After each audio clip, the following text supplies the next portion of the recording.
అందరికీ నా హృదయపూర్వకంగా వందనాలు తెలియజేస్తున్నాను. హల్లెలూయా, హల్లెలూయా. ప్రియ దేవుని బిడ్డలారా, యెషయా రాసిన గ్రంథం 38వ అధ్యాయము 5వ వాక్యాన్ని మనం చదువుకుందాము. యెషయా எழுதின புத்தகம் 38வது அதிகாரம் 5வது வசனத்தை நாம் வாசிப்போம். నీవు తిరిగి హిజ్కియా యొద్దకు పోయి అతనితో ఇట్లనుము, నీ పితరుడైన దావీదునకును దేవుడైన యెహోవా నీకు సెలవిచ్చినది ఏమనగా, నీవు కన్నీళ్లు విడుచుట చూచి తిని నీ ప్రార్థన నేను అంగీకరించి ఉన్నాను. చాలు. దేవుని బిడ్డలారా, ఈ వాక్యంలో రాయబడినట్లుగా కొద్దిగా తగ్గించాను, లైట్గా ఒక పాయింట్ తగ్గించు. దేవుని బిడ్డలారా, ఇందులో ఒక మంచి సేవకుడు, ఒక ఆయన ప్రార్థన చేస్తున్నాడు. బోర్నని ఏడుస్తా ప్రార్థన చేస్తున్నాడు. ఒక మనిషికి కన్నీళ్ళు అనేది ఎప్పుడు వస్తాయి తెలుసా? ఒకటి, అతనికి నలుమూలల్లో శ్రమలు ఎక్కువైతే, నలుమూలల్లో తట్టుకోలేనని పరిస్థితులు అతన్ని ఎదుర్కొని వస్తే, ఆ బాధలకు తట్టుకోలేక మనిషి ఏడుస్తాడు. రెండేది రోగం. మన శరీరంలో ఎక్కడన్నా ఒక ఎముక ఇరిగినా, ఒక వ్యాధి లోపల ఉన్నా, అది మనల్ని చాలా భయంకరంగా వేధిస్తుంది. ఆ వేధించేటప్పుడు ఆ బాధ తట్టుకోలేక రోగంతో ఉండేటప్పుడు చాలామంది ఏడుస్తారు. మరి ఇంకొన్ని ఏడ్చే విధానాలు ఉన్నాయి. అవి ఏంటంటే, మన గుండెల్లో భారం అత్యధికమై ఆ భారం తట్టుకోలేక ఎవరితో చెప్పుకోవాలన్న అర్థం కాకుండా కంటి నిండా నీళ్లు పెట్టుకొని ఏడ్చే వాళ్ళు ఉన్నారు. గనుక నా ప్రభు అంటాడు, యేసయ్య ఈ సాయంత్రం వేళల్లో, నువ్వు కన్నీళ్లు విడుచుట నేను చూసి తిని. దేవుని బిడ్డలారా, మన కష్టాలు ఎవరు చూస్తారో లేరే కానీ మన దేవుడు చూస్తాడు. మన బాధలు ఎవరు అర్థం చేసుకుంటారో లేరే కానీ మనకున్న ఇబ్బందులు ఎవరు దాన్ని సరిచేయగలుగుతారో చేయరే కానీ మనం కార్చే ప్రతి కన్నీళ్ళు యేసయ్య చూస్తాడంట. హల్లెలూయా, హల్లెలూయా. ఇక్కడ హిజ్కియా దగ్గర అంటున్నాడు, హిజ్కియా నువ్వు కన్నీళ్లు విడుచుట నేను చూసి తిని అంటాడు. దేవుని బిడ్డలారా, ఒక మనిషికి కన్నీళ్ళు అనేది నేను చెప్పుకొచ్చాను. మన ఆత్మలో మూలుగులు వచ్చినప్పుడు, మన శరీరం కృంగిపోయినప్పుడు మనకు ఆటోమేటిక్గా చెప్పకుండా కన్నీళ్ళు వస్తాయి. నాకు తెలిసి నేను చాలా చోట్లలో రకరకాల కన్నీళ్లు చూస్తున్నాను. ఒక ఇంటికి వెళ్ళాను, వాళ్ళు నన్ను పిలిచారు, ప్రార్థన చేయాలయ్యా, మా అమ్మాయి అత్తగారి ఇంటికి వెళ్తుంది, ప్రార్థన చేయాలయ్యా అని. నేను వెళ్ళి ఆ ఇంట్లో ప్రార్థన చేసి ఆమేన్ అటన్నా. ఒకరొకరు ఏడుచుకుంటా ఉన్నారు. నాకు ఆశ్చర్యం పుట్టింది. వాళ్ళందరూ ఏడుస్తూనే ఉన్నారు. మగవాళ్ళ దగ్గర నుండి, ఆడోళ్ళ దగ్గర నుండి, అక్కడ వచ్చిన వాళ్ళందరూ ఏడుస్తున్నారు. వాళ్ళు ఏడిసేది చూస్తే నాకే ఏడుపు వచ్చేస్తుంది. ఇంతకీ ఎక్కడ కాదు అమ్మాయిని పంపించేది, పక్కింటికిదా. ఎక్కడికి ఏదో ఒక 40 మైల్లో లేదా ఒక 400 కిలోమీటర్కి పంపిలా పాపని. మరి పక్కింటికే. మరి ఆ పక్కింటికి వెళ్ళేటప్పుడు ఆ పాప గురించి ఆ ఇంట్లో ఉన్న వాళ్ళందరూ ఏడుస్తూ ఉన్నారు. నేను ఆశ్చర్యపడిపోయాను. అంటే రోజు కళ్ళకు కనపడుతుంది పాప. అయితే ఆ ఇంట్లో ఆనంద బాస్వాలు, ఆనంద కన్నీరు అంటారు కదా, ఆనంద కన్నీళ్ళు. అంటే ఇన్నేండ్లు మా గుమ్మంలో ఉన్నావు, ఇన్నేండ్లు మాతో కూడా ఉన్నావు, ఈరోజు మమ్మల్ని అందరినీ విడిచేసేయి ఒక ప్రత్యేకతకి వెళ్ళిపోతున్నావు అన్నది ఎవరైనా మనకి ఎడబాసేటప్పుడే కష్టాలు తెలుస్తాయి. ఏంటంటే ఏదన్నా పోగొట్టుకునేటప్పుడే బాధ తెలుస్తుంది, ఏదైనా కోల్పోయినప్పుడే ఆ బాధ ఏందన్నది మనకు తెలుస్తుంది. దేవుని బిడ్డలారా, అయితే మన యేసయ్య మన ప్రతి కన్నీళ్లు చూసే దేవుడంట. నువ్వు దేనికి ఏడుస్తున్నావో, దేని కొరకు మొరపెడుతున్నావో, దేని కొరకు నువ్వు కన్నీళ్లు విడుస్తున్నావో నేను చూసి తిని అంటాడు యేసయ్య. మన ప్రతి కన్నీళ్ళు ఆయన బుగ్గిళ్ళలో ఉందని బైబిల్లో ఉంది.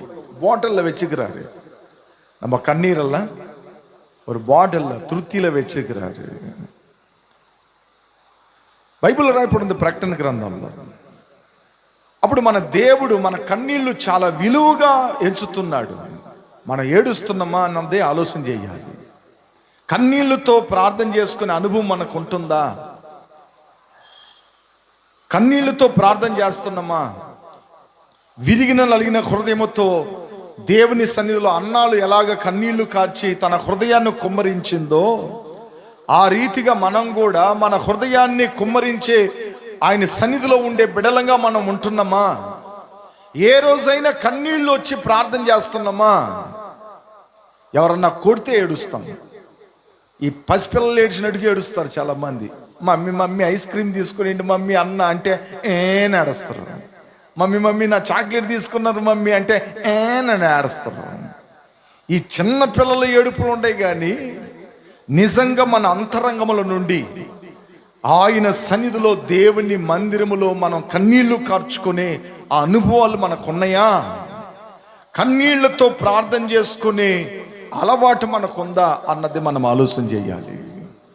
ఎందుకంటే నువ్వు కన్నీళ్లు విడిస్తే నీ ప్రార్థన దేవుడు చూస్తాడంట. హల్లెలూయా, హల్లెలూయా. నువ్వు కన్నీళ్లు విడిస్తే దేవుడు నీ ప్రార్థన చూస్తాడంట. అదిదా హిజ్కియా దగ్గర అంటున్నాడు, హిజ్కియా నువ్వు కన్నీళ్లు విడుచుట నేను చూసి తిని, నీ కన్నీరు విడువదు నా పాతేన్. అప్పుడు దేవుడు మన కన్నీళ్లు చూస్తాడు. మనం కారవాలి. మనం కారవని అంటున్నాం. ఏంటంటే మనం కార్చేది నేర్చుకోవాలి. దేవుని సన్నిధిలో కన్నీళ్లతో ప్రార్థన చేసేది నేర్చుకోవాలి. కన్నీళ్లతో దేవుని సన్నిధిలో ఉండటం నేర్చుకోవాలి. మీకు అందరికీ గోవా ఎంతమంది తెలుసు? పురా ఎత్తని మరికి తెలియం. దాని కళ్ళు ఎప్పుడన్నా చూసారా? దగ్గరగా పోయి చూసారా ఎప్పుడైనా? ఎప్పుడు వాటర్ ఉంటూనే ఉంటుంది. ఎనీ టైం దాని కంట్లో వాటర్ ఉంటూనే ఉంటుంది. ఆ రకంగా కన్నీళ్లతో ప్రార్థన చేసుకునే అనుభవాలు మనకి రావాలి.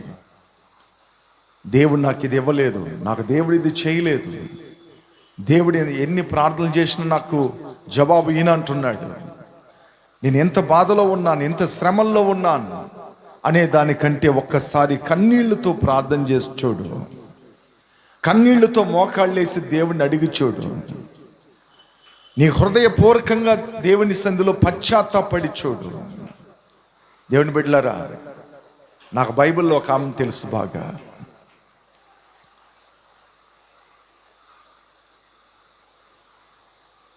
ఒకసారి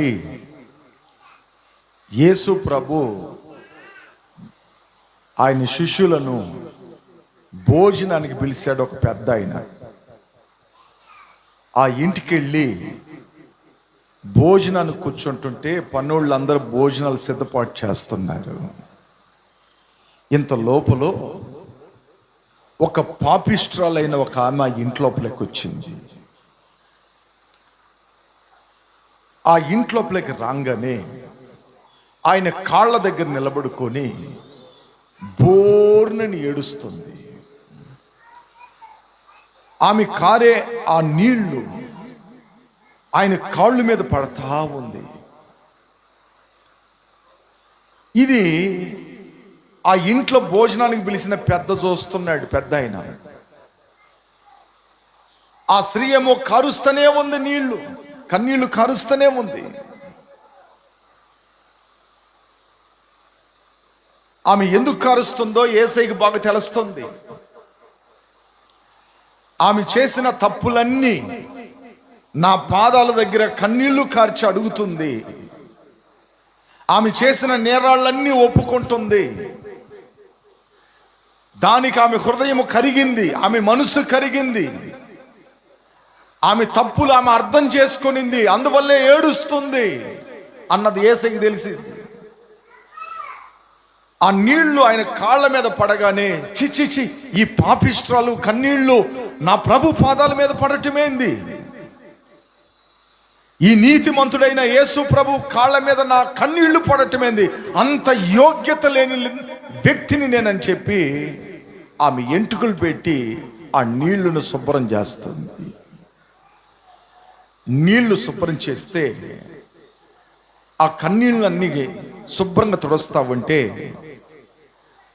ఆ సంఘ పెద్ద ఉన్నాడు కదా ఒక ఆయన, ఇంటికి అన్నానికి పిలిచాడు. ఆయన మతిలో ఏమనుకున్నాడు తెలుసా, చిచ్చిచ్చి అనవసరంగా ఈ బోధకుడిని ఇంటికి పిలిపించాను, இவரை வந்து வீட்டுக்குள்ள அழைச்சேன் நான், இவர் நல்ல நீதிமான் பரிசுத்தர் என்று. ஆனா பாவிங்களை தொடர விடுறாரு இவரை.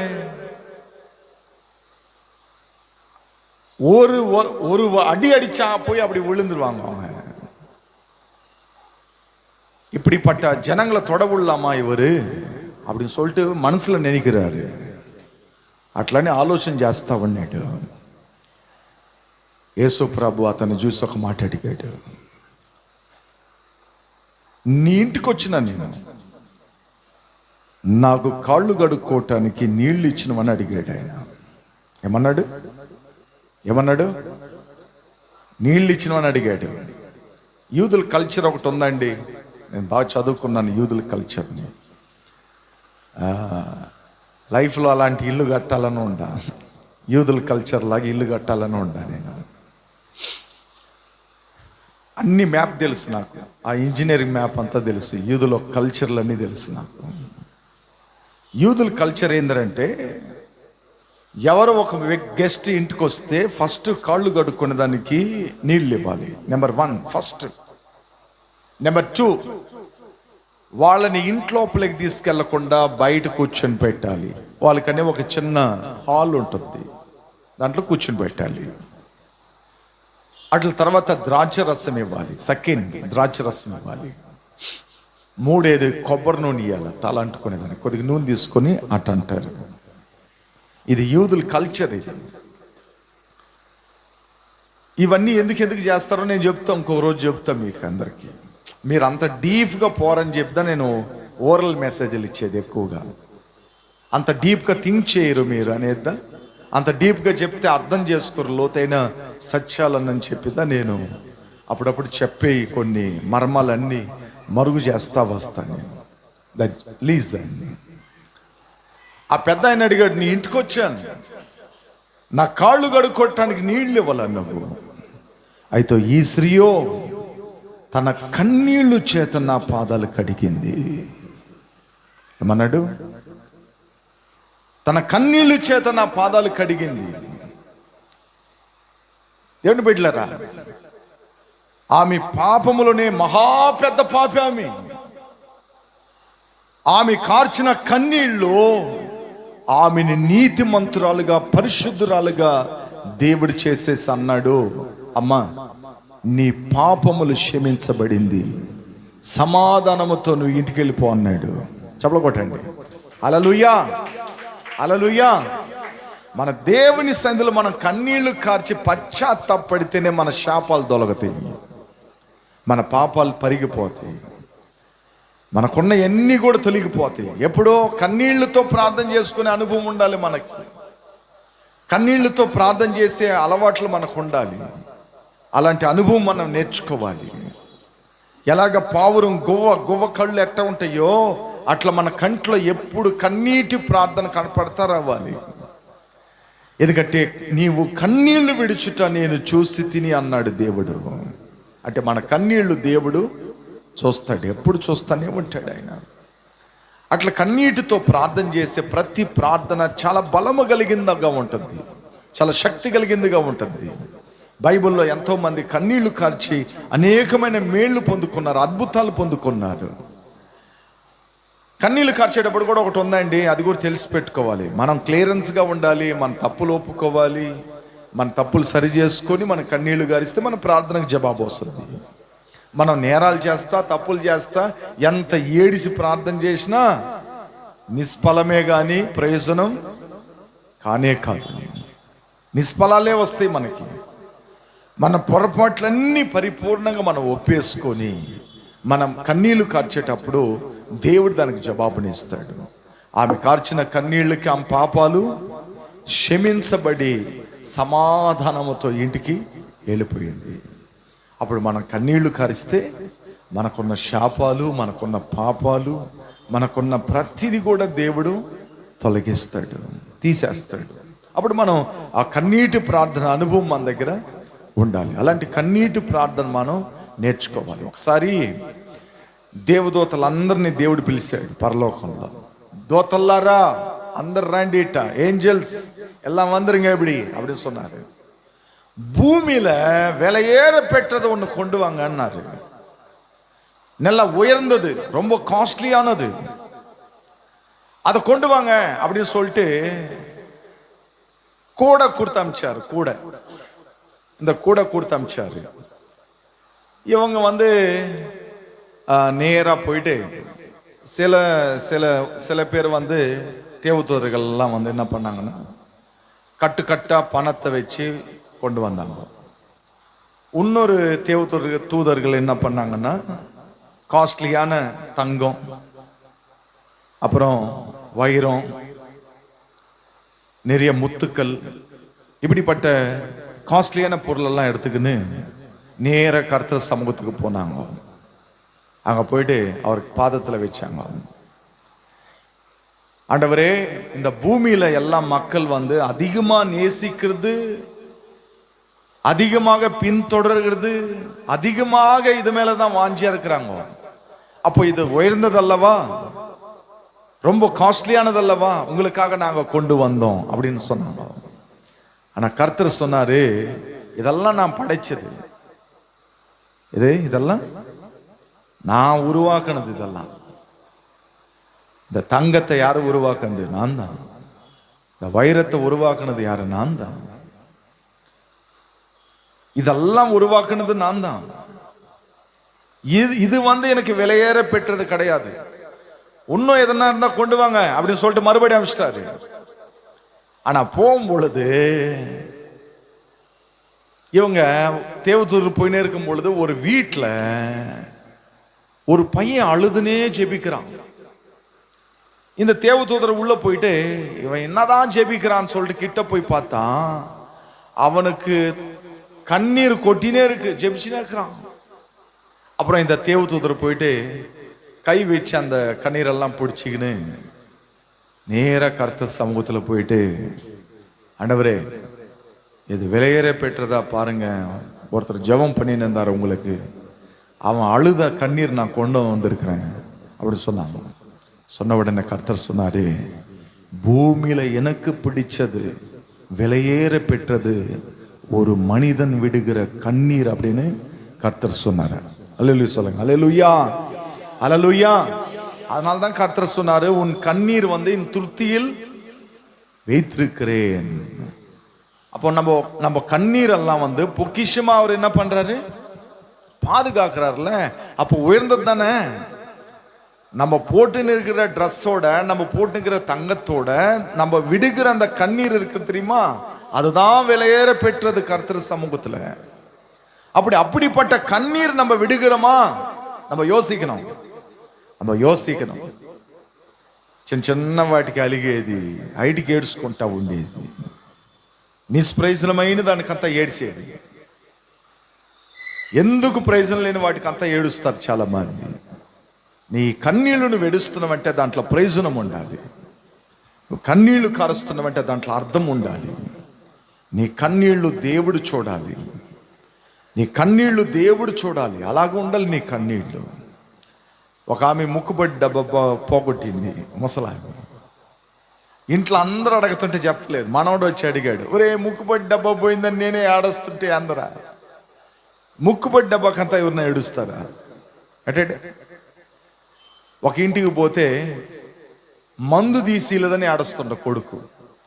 వాళ్ళ అమ్మ మందు తీసిలేదంట. ఏం తీసిలేదు? ఏం మందా? ఈ మందు కాదు, మెడికల్ మందు కాదు, వైన్ షాప్ మందు. ఆ సారాయి తీసిలేదని ఏడుస్తున్నాడు. ఏమా ఎట్ట నెయ్యి అమ్మ, ఒక 200 నెయ్యి అమ్మ, నా లేకపోతే నేను తాగకపోతే నేను చచ్చిపోతానమ్మా అని ఏడుస్తున్నాడు, ఆడపిల్ల ఏడిచినట్టుగా. ఇట్లా ఎందుకు ప్రయోజనం లేని కన్నీళ్ళు ఈ లోకంలో చాలా ఉన్నాయి. అయితే దేవుడు అంటాడు, నువ్వు కన్నీళ్లు విడిచుట నేను చూసి తిని. అప్పుడు దేవుడు నీ కన్నీళ్లు చూస్తున్నాడు. నువ్వు విడవటం చేయాలి. కన్నీళ్లతో ప్రార్థన చేసుకునే అనుభవం నీకు ఉండాలి. ఎప్పుడే ఫ్యామిలీగా కూర్చున్నప్పుడు కన్నీటితో ప్రార్థన చేయండి, లేదా పర్సనల్గా ఉండేటప్పుడు ప్రార్థన చేయండి. కన్నీళ్లు కారవండి దేవుని సన్నిధిలో, ఎక్కువ సమయం కారవండి. ఒక్కరోజు తప్పనిసరిగా దానికి జవాబు నీకు వసద్ది. నిజం చెప్తున్నా దేవుని బిడ్డలారా, నేను అబద్ధం ఆడలేదు. రెండోది ఇంకోటి చెప్తున్నాను, కన్నీళ్లు మీరు కారవండి కానీ ఇంకొకరిని ఏడిపివ్వకండి. ఏంటంటే நீங்க கண்ணீர் விடுங்க, மற்றவங்களை அளவு விடாதுங்க. நிறைய பேர் அப்படி இல்லை. சில பேர் அள வச்சுன்னு இருப்பாங்க. కొంతమందిని ఏడిపిస్తూనే ఉంటారు కొందరు. మీ ఇంట్లో ఎవరైనా, భార్య అయినా భర్త అయినా, ఇంట్లో ఎవరినైనా మీరు ఏడిపించుకోకుండా చూసుకోండి జాగ్రత్తగా. కొందరు అలాంటి పనులు చేసే వాళ్ళు ఉన్నారు. మనుషుల్ని విసిగించుకొని, విసుగుపెట్టి, ప్రజల్ని ఇబ్బంది పెట్టి, ఇంట్లో అల్లకొలం చేసి అందరిని ఏడిపిస్తూ ఉంటారు. మనం ఏడవలే కానీ ఇతరులను ఏడిపించకూడదు. మనం ఏంటండి, ఇతరులను ఏడిపించకూడదు. నేను చిన్నప్పుడు ఏం చేస్తాను తెలుసా, ఈ నిమ్మకాయ ఉంది కదా, నిమ్మకాయ, సాతుకోడి, బస్తకాయ, ఈ సాతుకోడిని వచ్చి స్కూల్లో ఎవడో ఒకటి తెస్తాడు. వాడు బాగా తిన్న తర్వాత ఇట్లా స్ప్రే చేస్తే దాంట్లో నుంచి వాటర్ వస్తుంది. ఫస్ట్ మా కంట్లో వేస్తాడు. ఒరే నా కంట్లో నువ్వు వేస్తావు అటని చెప్పి నేను పోయి ఒకటి కొనుక్కొని వచ్చి అందరి కంట్లో స్ప్రే చేస్తూ ఉంటా. అందరు నలుపుకుంటూ ఉండాలి. అంటే నేను ఏడిచేది కాకుండా అందరి క్లాసులో ఉండే పిల్లలు అందరూ ఏడవాలా. అలాంటి అన్నం ఉండకూడదు మనకి, అలాంటి మనసు రాకూడదు మనకి. ఎప్పుడు మనం ఏడవలే కానీ ఇతరులను ఏడిపించే వాళ్ళంగా మనం ఉండకూడదు. ఇది మీరు నేర్చిపెట్టుకోవాలి. ఇది చాలా అవసరం కూడా మీకు. రెండేది, దైవజనులను ఏడిపించకూడదు ప్రాముఖ్యంగా. అది చూసుకోండి దేవుని బిడ్డలారా, నేను మీకు లోతుగా చెప్తున్నా ఈ సత్యాన్ని. இந்த உலகத்தில் யாருன்னா நம்ம அளவுள்ள, ஆனால் ஊழியக்காரனை மட்டும், அதுவும் முழு நேரம் ஊழியக்காரங்களை மட்டும் அளவிடக்கூடாது. அது அது அது சாபமாக மாறும் நம்மளுக்கு. த ரிட்டர்ன் சப்ளை என்ன ஆகும்? Return supply. ஏன்னா இந்த உலகத்தில் எல்லாரும் தெரிந்து கொண்டாங்க. ஆனால் ஊழியக்காரனை மட்டும் யார் தெரிந்து கொண்டாங்க தெரியுமா?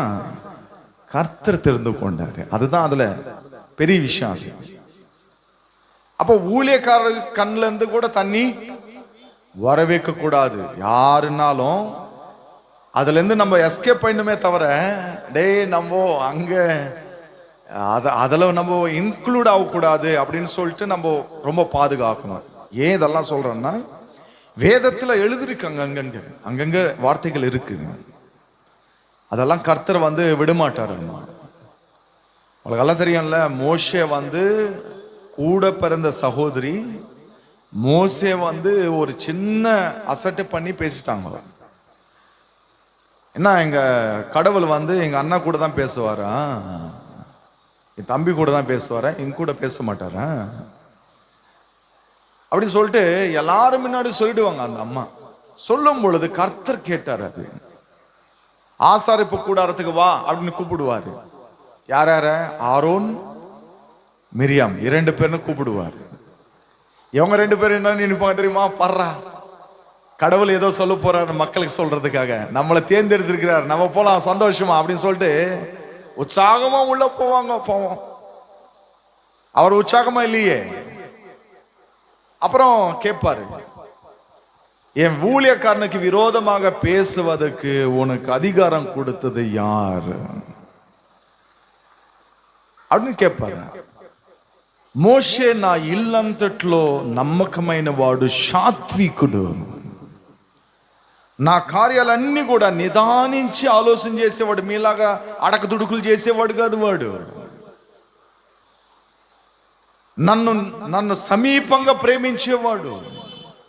కాబట్టి సేవకునికి విరోధంగా మీరు ఎట్లా మాట్లాడతారని అడిగాడు.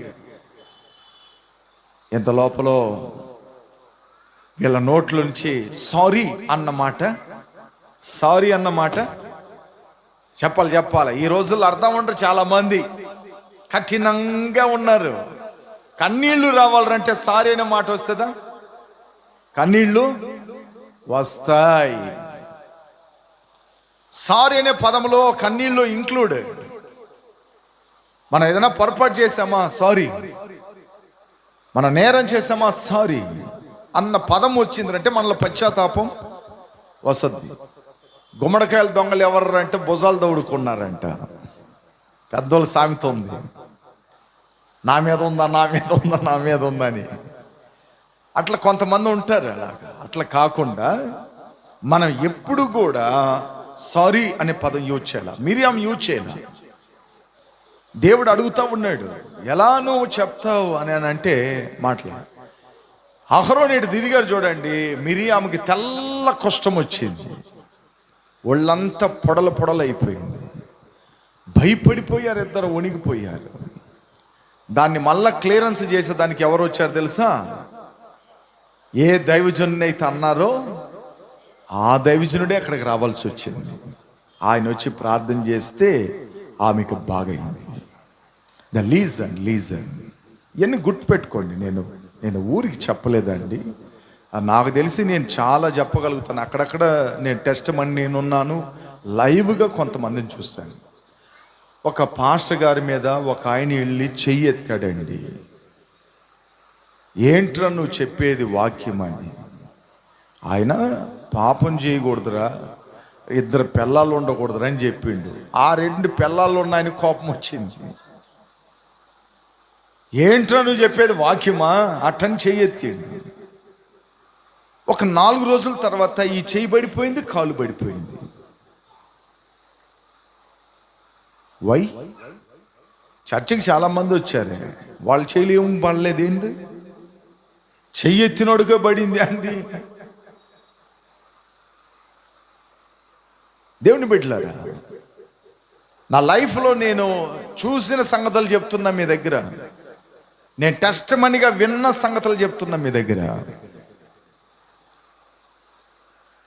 ఇట్లా చాలా చాలా ఉన్నాయి. కాబట్టి మనం ఎవరిని కూడా ఏడిపించే వాళ్ళంగా ఉండకూడదు. మన ఏడవలే కానీ ఇతరులను ఏడిపించే వాళ్ళంగా ఉండకూడదు. అట్లా మన లైఫ్ని సెట్ చేసుకోవాలి. நான் சுமக்கிறேன்ப்பா அப்படி தானே ஆண்டவர் நம்மளை சுமந்தாரு. அப்போ ஒவ்வொரு கஷ்டங்களும் நம்ம சுமந்து கொண்டு போனோமே தவிர மற்றவங்களை மேலே போட்டு அவங்கள అలవ வைக்கக்கூடாது. ఏడ్చేటట్లు చేయకూడదు. మనం దాంట్లో కేర్ఫుల్గా మనం ఉండాలి. అందువల్ల ప్రభు నీ కన్నీళ్లు నేను చూశాను. అట్ల తర్వాత అంటాడు దాని కింద, నీ ప్రార్థన నేను అంగీకరించి ఉన్నాను. రెండేది, నీ ప్రార్థన తమిళ్ అన్నమ్మా, ఉన్ విన్నపத்தை నేను కేటేన్. నీ ప్రార్థన నేను అంగీకరించాను. దేవుడు మన ప్రార్థన అంగీకరించాలంటే మనం ఎంత మంచిగా ఉంటే మన ప్రార్థన అంగీకరిస్తాడు. ఏంటంటే మన దేవుడు మన ప్రార్థన అంగీకరించాలి. నేను చేసే ప్రార్థన దేవుడు అంగీకరించాలి. నేను చేసే ప్రార్థన దేవుడు వినాలా.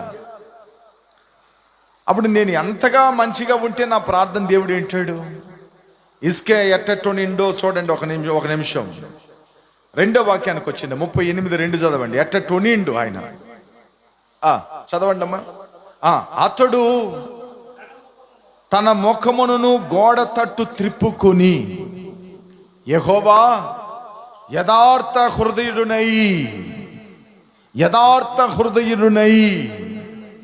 దాని మీనింగ్ అందరంటే, నాను ఉత్తమమాగ வாழ்ந்தேனே, యథార్థంగా ఉంచినే, ఎక్కడ నాటకం బోటకం నా దగ్గర లేకుండా, ఎక్కడ నేను కాల్జారకుండా, ఎక్కడ సమస్యలు తెచ్చిపెట్టుకోకుండా నీ సన్నిధిలో నచ్చినట్లుగా యథార్థంగా ఉంటునే, యథార్థవంతున్నై అంటాడు. సెకండ్ ఏమంటున్నాడు చూడండి.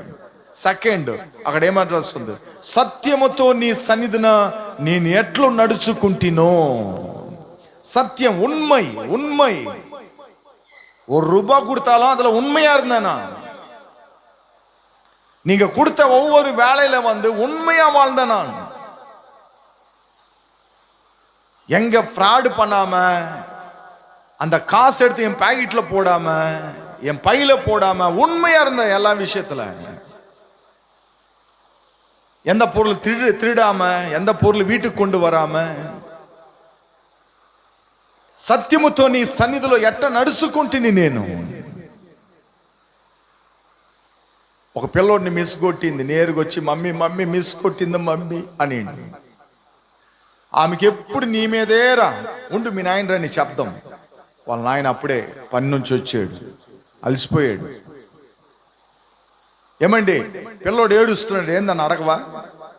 ఉండుమే, నాకే కష్టంగా ఇప్పుడే ఆఫీసులో పని ముగించుకొని వచ్చినాను. రే రా, ఎందుకు మిస్ కొట్టింది? పక్క పిల్లోడి దగ్గర పెన్సిల్ దొంగలిచ్చిన డాడీ, అందువల్ల కొట్టింది. ఒరే నువ్వెందుకురా పని చేసినావు? ఆఫీసులో నుంచి ఎన్ని పెన్సిల్ నేను తీసుకొస్తున్నా. உண்மை இருக்காங்க, సత్యం இருக்கா? இல்ல. అయితే హిజ్కియా ఎట్టనిండంట, సత్యముతో నీ సన్నిధిలో నేను ఎట్ట నడుచుకుంటుని, எந்த பொருளுமே நான் தொழாண்டவரே, உண்மையா இருந்தேன். எதுக்கே நான் ஆசைப்படல. நீங்க கொடுத்தது நான் சாப்பிட்டேன், நீங்க சொன்னதை நான் செய்தேன். அப்படி உண்மையா இருந்தேன், எல்லா விஷயத்துல உண்மையா இருந்தேன். ఒక ఆయనకి ప్రార్థన చేస్తే ఎప్పుడు అభిషేకం వస్తుందంట, పరలోకం కనపడుతుందంట, దేవదూతలు కనపడుతుందంట.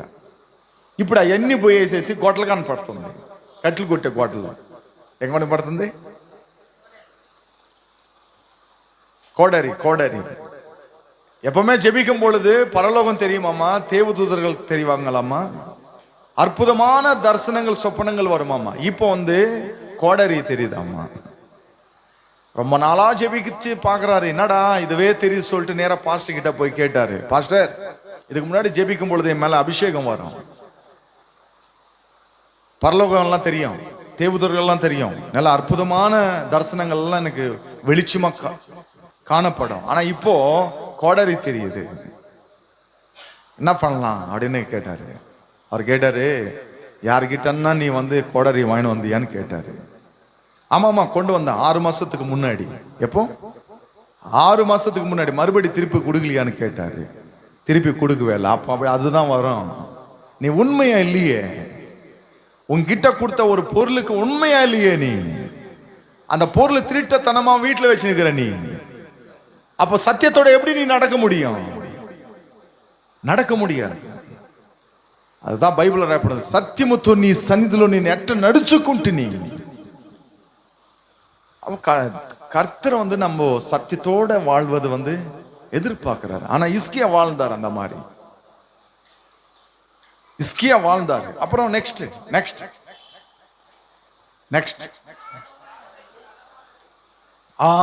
నీ దృష్టికి అనుకూలముగా సమస్తము నేను ఎట్లా జరిగించుతునో కృపలో జ్ఞాపకం చేసుకోమని హిజ్కియా కన్నీళ్లు విడిచుచు యెహోవాకు ప్రార్థింపగా. మూడేది ఏంది? నీ దృష్టికి అనుకూలమైన సమస్తం నేను ఎట్ట చేస్తుంది. அவர் பார்வைக்கு ஏற்ற போல அவர் சித்தத்தை செய்யறோமா? தேவன் சித்தம் என்ன இருக்கும் சொல்லுங்க? நம்ம பரிசுத்தமா வாழணும், அது கர்த்தர் சித்தம். நல்லா ஜெபிக்கணும், சபைக்கு போகணும், ஆவில பலப்படணும், இதுதான் தேவனோட சித்தம். அவர் வசனத்தை வாசிக்கணும், அதைப்படி கீழ்பட்டு நடக்கணும், இதுதான் கர்த்தரோட காரியங்கள் எல்லாம். అதான் அவர் சொல்றாரு, నేను వచ్చి నీ దృష్టికి అనుకూలముగా సమస్తము నేను ఎట్లా చేశాను. அவருக்கு பிடிச்ச மாதிரி, அவருக்கு என்ன பிடிக்குது, அவர் பார்வைக்கு என்ன பிடிச்சிருக்கு, அதை நம்ம செய்யறோமா? ஒருத்தர் வந்து சாட்சி கொடுக்குறாருங்க சபையில வந்து, இன்னைக்கு கடவுள் என்ன காப்பாத்தினாரு, சொல்றேன் கேளுங்கன்னாரு. இங்க 4 சைன் இருக்கு, 4 மோதிரம் இருக்கு, 4 விரல்ல 4 மோதிரம், மொத்தம் 8. அவர் சாட்சி சொல்றாரு, கர்த்தர் எனக்கு ரொம்ப நன்மைகள் செய்தாருங்க. என்ன நன்மை தெரியுமா? டிக்கெட்டு வாங்காம பஸ் ஏறி வந்திருக்கிறாராம்மா, டிடிஆர் கேட்கலையாமா. அது சாட்சியா சொல்றாரு. ஏதோ பிச்சைக்காரன் ஏறினா அவங்க கிட்ட காசு இல்லை, பரவாயில்ல நினைக்கலாம். இன்னைக்கு கடவுள் என்ன ஆச்சரியமா காப்பாத்தினாருங்க. டிடிஆர் எல்லாரும் கேட்டார், என்ன மட்டும் கேட்கலங்க. கர்த்தருக்கு ஸ்தோத்திரம். எவ்வளவு உண்மையா கர்த்தர் பார்வைக்கு நடக்கிறாரு பாருங்க.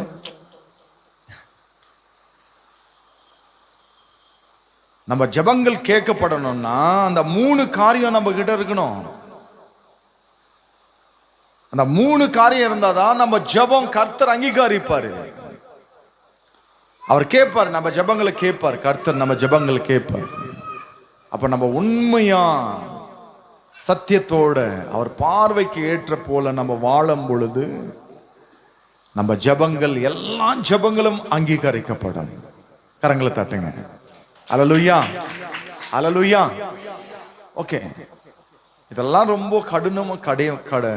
ரொம்ப கடினமான காரியங்களுங்க. இதெல்லாம் யாரு கடைப்பிடிப்பாங்க, யார் செய்வாங்கலாம் எப்படி சொல்லக்கூடாது. நம்மெல்லாம் கர்த்தர் சமூகத்துல பிள்ளைகளை போல. சிறு குழந்தைகளுக்கு தெரியுமா இதனா தவறுகள் தெரியுமா, பொய் என்ன தெரியுமா? தெரியாது. என்னங்க திருட்டுத்தனம்னா தெரியுமா? தெரியாது. இது பாவம் என்று தெரியுமா? தெரியாது. அப்படி அந்த பிள்ளைகளை வந்து அப்படி வாழ்றாங்கல்ல, அதுதான் கர்த்தர் நம்ம கிட்ட எதிர்பார்க்கிறாரு. நீங்க அப்படி போல சிறு பிள்ளைகளை போல நீங்க மனம் இருக்கிறவர்களாக நீங்க மாறணும். அப்போ நம்ம அதை செய்யணும். அதை செய்யறதுக்காக முயற்சிகள் எடுக்கணும். நம்ம கர்த்தர் சொல்றாரு, உன் கண்ணீரை நான் கண்டேன், உன் ஜெபங்களை நான் அங்கீகரிச்சேன். ஆனா நம்ம ஜெபங்கள் கர்த்தர் கேட்பாரு. எப்போ இந்த 3 காரியம் நம்ம கிட்ட இருக்கும் பொழுது கண்டிப்பா கர்த்தர் என்ன செய்வாரு, அந்த காரியம் நம்மளுக்கு செய்து கொடுப்பாரு. நம்ம ஜெபங்கள் கேட்பாரு, பரிபூர்ணமா கேட்பாரு. இப்ப நான் ஜெபிச்சேன்ப்பா, என்னால முடியல அப்படின்னு சொல்லக்கூடாது. ஒரு அம்மா 20 வருஷமா ஒரு மலைக்காக ஜெபிச்சாங்க. கடுகை போல விசுவாசம் இருந்தா இந்த மலை பார்த்து நீ போயிட்டு கடல்ல விழு அப்படின்னு சொன்னாமன்னா விழுந்துரும் அப்படின்னு வசனத்துல போட்டிருக்கு. அந்த அம்மா அதே மாதிரி ஜெபிச்சாங்க 20 வருஷமா. அந்த ஒரே ஒரு காரியத்துக்காக அவங்க ஊர்ல வந்து அந்த மலை இருக்கு, அது போனாதான் பஸ் உள்ள வரும். ஆனா அந்த அம்மா ஜெபிச்சு 20 வருஷம் அப்புறமா அந்த விசுவாசம் உள்ள ஜெபம் கர்த்தர் கேட்டு அற்புதம் செய்தாரு. இப்ப பாருங்க, நம்ம வாழ்க்கையில நம்ம கூட விடாம நம்ம ஜெபங்கள் கர்த்தர் செய்யணும்னா அவருக்கு ஏற்ற போல நம்ம வாழும் பொழுது நம்ம ஜெபங்கள் எல்லாம் கர்த்தர் என்ன செய்வாரு, கண்டிப்பா கேட்பாரு. கண்டிப்பா கேட்பாரு. நம்ம குறைகள் எல்லாம் நிறைவாக்குவாரு, நம்ம பிரச்சனைகள் எல்லாம் சரி செய்வாரு. இப்படிப்பட்ட நிறைய காரியங்கள் கர்த்தர் செய்வதற்கு அவர் వల్లమి உள்ள దేవునాக இருக்கிறார். దేవుడు అంత శక్తి కలిగిన వాడు. కాబట్టి మన కన్నీళ్లు కార్చేది ఎప్పుడు కూడా వదిలిపెట్టేయకూడదు. లైఫ్లో మన కష్టం అని వచ్చిందిరా అంటే మనం మోకాళ్ళేసి దేవుని దగ్గర కన్నీళ్లతో ప్రార్థన చేయాలి. రెండేది, మన ప్రార్థన దేవుడు అంగీకరించాలంటే ఈ 3 క్వాలిఫికేషన్స్, ఈ 3 విధానాలు మన గుండెల్లో ఉంటే మన ప్రార్థన ఖచ్చితంగా 100% దేవుడు వింటాడు. ప్రభు ఈ వాక్యాన్ని దీవించి ఆశీర్వదించును గాక. అందరి తలలోంచి ప్రార్థన చేద్దాం. ప్రార్థన అందరి తలలోంచి ప్రార్థన చేయండి. దేవుని బిడ్డలారా, దేవుని దగ్గర కన్నీళ్లు కారవండి. ఈ సంపూర్ణ రాత్రి ప్రార్థనలో ఎన్నో వాటి కొరకు మనం ప్రార్థన చేస్తున్నాం. ఎన్నో కార్యాలు దేవుడు చేశాడు. ఒక్కసారి పశ్చాత్తాపం పడి దేవుడిని ప్రార్థన చేయండి. నీ ప్రార్థన దేవుడు వింటాడు. దేవుని సన్నిధిలో సరెండర్ అవ్వండి. దేవుని సన్నిధిలో ఒప్పుకోండి. మీ హృదయంలో నుంచి కన్నీళ్లు కారవండి. నీ ప్రార్థన దేవుడు వింటాడు. దేవుడు సహాయం చేస్తాడు. నీ కన్నీళ్ళు ఎప్పుడు వ్యర్థం కావు. నువ్వు కార్చే ప్రతి కన్నీళ్లు నా యేసయ్య చూస్తున్నాడు. నీ కన్నీళ్లు ఆయన బుగ్గిళ్ళలో ఉన్నాయంట. அவர் திருப்தியில் இருக்கு. உன் கண்ணீர் ஒரு பொழுதும் அவர் வீணாக்க மாட்டார். ஒரு நாள் அதுக்கு பதில் கொடுப்பார். அதுக்காக அதிசயம் செய்வார் அவர். அதனால நீங்க ஜெபிங்க, ஜெபிங்க, எல்லாம் ஜெபிங்க. வாய்கள் தெரிஞ்சு ஜெபிங்க. ஆண்டவரே, எனக்கு சொந்த வீடு இல்லை ஆண்டவரே, நிறைய கடன் இருக்கு ஆண்டவரே, நிறைய பிரச்சனைகள் உண்டு. இந்த எல்லாவற்றிலிருந்து என்னை விடுதலை ஆக்குவீராக. உன் சமூகத்தில் நான் ஜெபிக்கிறேன். எனக்கு இருக்கிற பாரமெல்லாம் நீர் நீக்குவீராக. இந்த ஆல்நைட் பிரேயர்ல ஆண்டவரே, சமூகத்தில் நான் ஜெபிக்கிறேன். இந்த முழு வீரன் ஜெபத்துக்காக நாங்கள் ஜெபித்த எல்லா ஜெபங்கள் நீர் கேட்டிருக்கிறீர் ஆண்டவரே. ஒரு வீசை ஆண்டவரே, எங்க ஜெபங்கள் நீர் கேட்பீராக. மனம் இறங்குவீராக. கிருபையினால் எங்களை ஆண்டவரே நீர் நடத்துவீராக. இந்த சமூகத்தில் ஜெபிக்கிறேன் ஆண்டவரே, ஜெபிக்கிறேன் ஆண்டவரே. எங்க ஜெபங்களை கேட்பீராக ஆண்டவரே. எங்க ஜெபங்கள் நீர் கேட்பீராக. நான் ஜெபிக்கிற எந்த ஜெபம் ஆண்டவர் வீணாக போகக்கூடாது. నేను చేసే ఏ ప్రార్థన వ్యర్థం కాకూడదయ్యా.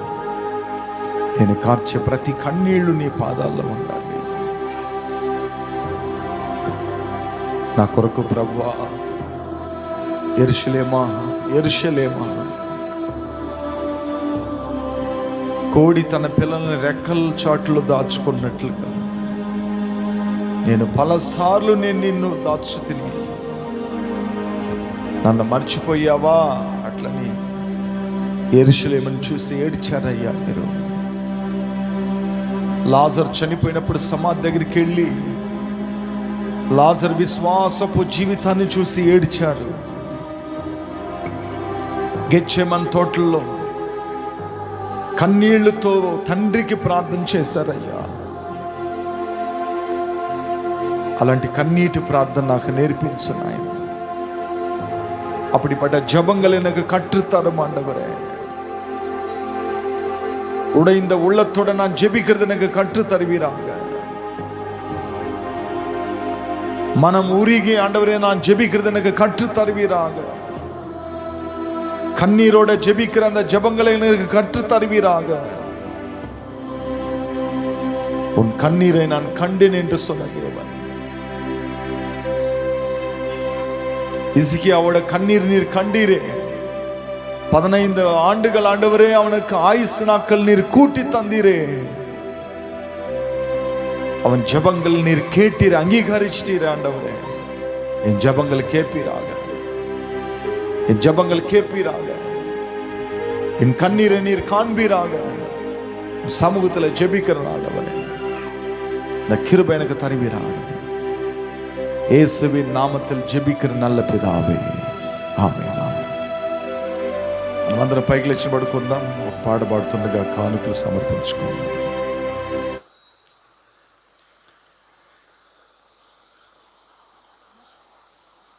రమేష్ పాడతావా? ఎవరన్నా ఒక్క చరణం పాడతారా? ఎవరన్నా పాడతారమ్మా? సిఫోరాలు పాడతావా? ఓకే.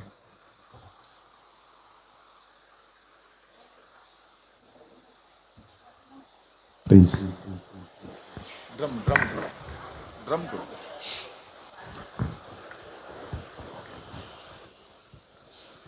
என்னை காண்பவரே,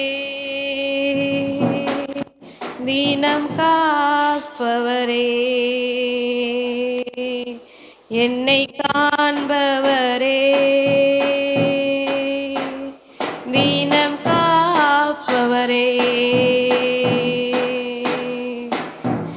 ஆராய்ந்து அறிந்திருக்கின்றீ, சுற்றி சுற்றி சூழ்ந்திருக்கின்றீ, ஆராய்ந்து அறிந்திருக்கின்றீ, சுற்றி சுற்றி சூழ்ந்திருக்கின்றீ, நான் அமர்வதும் நான் நான் அமர்வதும் நான் எழுவதும் நன்றாய் நீர் அறிந்திருக்கின்றீ, ஏசையா நன்றாய் நீர் அறிந்திருக்கின்றீ, என்னை காண்பவரே, தீனம் காப்பவரே, எண்ணங்கள் ஏக்கங்கள் எல்லாமே அறிந்திருக்கின்றீர், எண்ணங்கள் ஏக்கங்கள் எல்லாமே அறிந்திருக்கின்றீர், நடந்தாலும் படுத்தாலும் அப்பா நீர் அறிந்திருக்கின்றீர், நடந்தாலும் படுத்தாலும் அப்பா நீர் அறிந்திருக்கின்றீர், நன்றி ராஜா ஏசு ராஜா, நன்றி ராஜா ஏசு ராஜா, என்னை காண்பவரே, தீனம் காப்பவரே, என்னை காண்பவரே, தீனம் காப்பவரே, முன்னும் பின்னும் நெருக்கி நெருக்கி சுற்றி என்னை சூழ்ந்திருக்கின்றீர், முன்னும் பின்னும் நெருக்கி நெருக்கி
நாளைக்கு காலையில் நம்மளுக்கு உபவாச கூட்டம் இருக்குது.